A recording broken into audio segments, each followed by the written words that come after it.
नमस्कार, आप देखना शुरू कर चुके हैं द क्लियर कट और मैं आपके साथ वंदना। आज से हमारा नया सेगमेंट क्लियर कट बुलेटिन शुरू हो गया है, जिसमें आपको दिन भर की टॉप खबरों से हम रूबरू करवाएंगे। तो कहीं सीएए से मचा बवाल, तो कहीं तेजस्वी यादव ने किया पलटवार। जानेंगे दिन भर क्या हुआ खास। पहले नजर डालते हैं आज की हेडलाइंस पर। चुनाव के बाद डीप फेक और गलत सूचनाओं के लिए लाया जाएगा कानून, पीएम मोदी ने दिया संकेत। केरल और बंगाल में सीएए लागू नहीं होगा, राज्य सरकार कर रही है विरोध। सीएए का नोटिफिकेशन जारी होने के बाद बिहार में हाई अलर्ट, सीमांचल के जिलों पर विशेष नजर। तेजस्वी यादव ने सीएए के लागू होते ही दी तीखी प्रतिक्रिया, केंद्र सरकार को खूब सुनाया, अब फिर से खड़ा होगा सियासी बवाल। बिहार बोर्ड इंटरमीडिएट रिजल्ट को लेकर आई बड़ी अपडेट, 20 मार्च से लेकर 24 मार्च तक रिजल्ट जारी कर दिया जाएगा।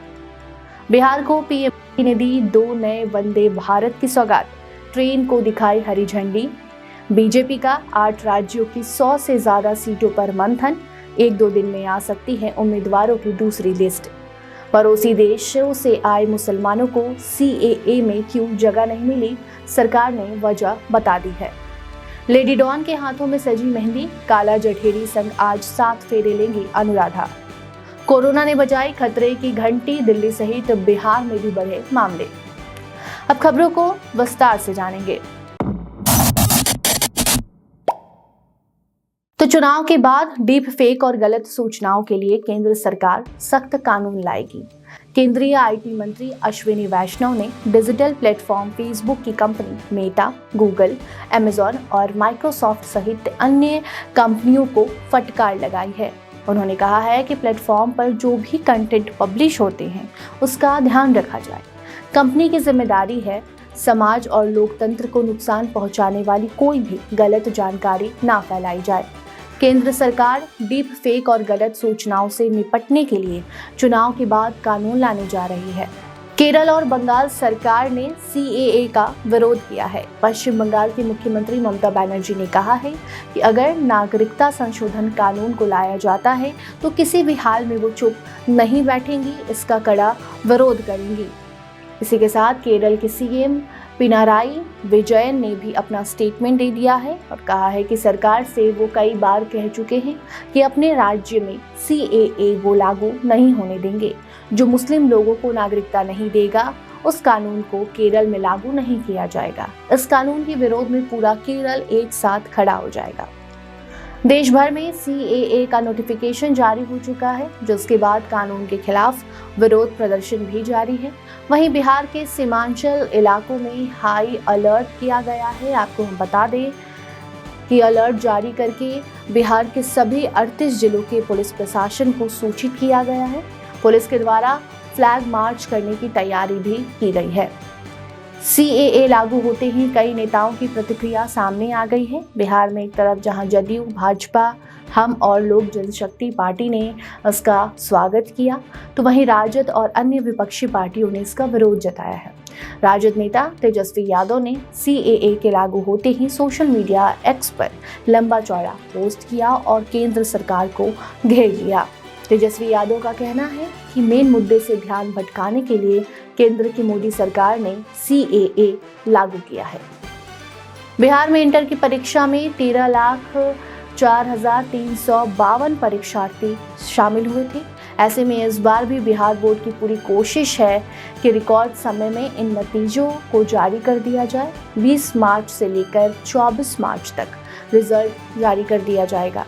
आज से ही टॉपर्स को वेरिफिकेशन के लिए फोन कॉल जाने शुरू हो गए हैं।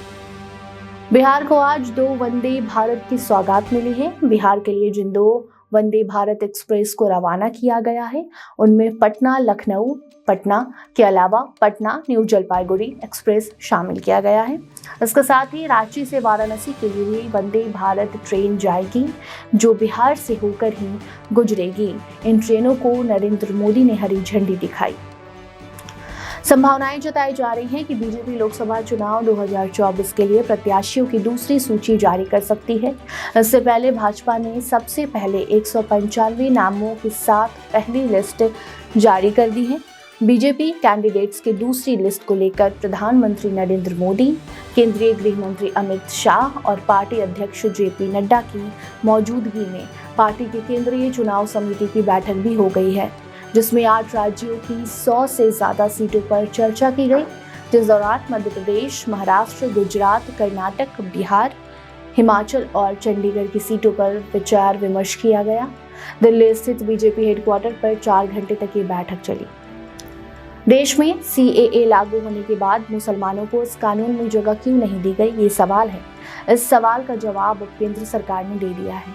आपको बता दें कि सरकार का कहना है कि बीते 70 सालों की स्थिति को आधार बनाकर CAA कानून लाया गया है, जिसमें उन देशों के गैर मुस्लिमों को नागरिकता देने का प्रावधान है जो देश धर्म के आधार पर बने हैं, और यही कारण है कि पाकिस्तान, बांग्लादेश और अफगानिस्तान मुस्लिम देश में गैर मुस्लिमों को धर्म के आधार पर प्रताड़ित किया जाता रहा है, जिस कारण देश छोड़ वो भारत आए, जिन्हें CAA के नए नियम के तहत अब नागरिकता दी जाएगी।